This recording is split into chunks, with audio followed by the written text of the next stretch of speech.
हरे कृष्णा। श्री प्रभुपाद की जय। श्रीमद् भगवद गीता अध्याय 3 श्लोक नंबर 30। मयि सर्वाणि कर्माणि सन्न्यस्य आत्मचेतसा निराशी निर्ममो भूत्वा युद्धस्व विगतज्वर।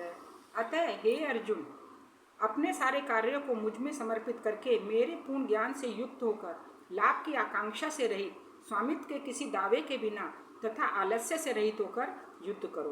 अब इस श्लोक में जो है भगवान स्वधर्म पालन करने के लिए कह रहे हैं और स्वधर्म के लिए कृष्ण भावनाभावित होना अति आवश्यक है।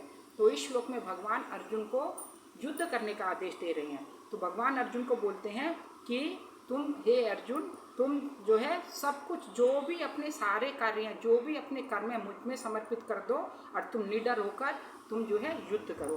तो भगवान जो यहाँ पर बोल रहे हैं कि अर्जुन को इस तरह से भगवान इस जो आदेश दे रहे हैं इस तरह से दे रहे हैं जैसे कोई भगवान सेना नायक। और वास्तव में भगवान जो है यहाँ पर सेना नायक का कार्य कर रहे हैं और परमेश्वर भगवान की इच्छा के लिए अर्जुन जो है सब कुछ अपना न्योछावर करने को तैयार है, क्योंकि अर्जुन जानता है कि मेरे सामने जो है वो साक्षात भगवान है।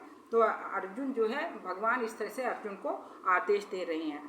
तो जैसे यहाँ पर बता रहे हैं कि निराशी, इस श्लोक में जो है निराशी शब्द का यूज हुआ है। तो निराशी का अर्थ है स्वामी के आदेशानुसार कार्य करना, किंतु किसी फल की आशा नहीं करनी है। भगवान जैसा हमको, जैसा हमारे भगवान हमारा स्वामी हमको आदेश दे रहे हैं उसके अनुसार हमें कार्य करना है, लेकिन हमें कोई फल की इच्छा नहीं रखनी है।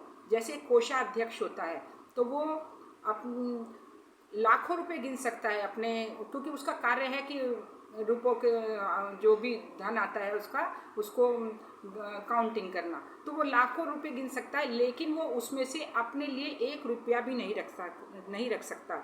इसी तरह से मनुष्य को क्या चाहिए कि जो कुछ भी है वो सब कुछ भगवान का है, मेरा यहाँ पर कुछ भी नहीं है, सब कुछ भगवान का दिया हुआ है। तो जो भगवान का दिया हुआ है उसमें से मुझे सब कुछ ही भगवान को अर्पित कर देना है, मुझे अपने लिए कुछ भी नहीं रखना है। तो इस प्रकार से जो कृष्ण भावनावत में कार्य करता है और अपने सारे कार्यों को भगवान को समर्पित कर देता है, क्योंकि वो जानता है कि मेरा जो भगवान है वो ही मेरे स्वामी है, उनको सब समर्पित कर देता है, तो वह निर्मम मतलब मेरा कुछ नहीं, उसको ये ज्ञान हो जाता है कि मेरा यहाँ कुछ नहीं है, सब कुछ भगवान का है। इस तरह से वे जानते हुए आलस्य से रहित होकर, बिल्कुल भी आलस नहीं करता इस मामले में, क्योंकि उसको जब ज्ञान हो गया है तो सब कुछ वो भगवान की वस्तु भगवान में समर्पित करके अपने आप को कृष्ण भावनामृत में समर्पित कर देता है।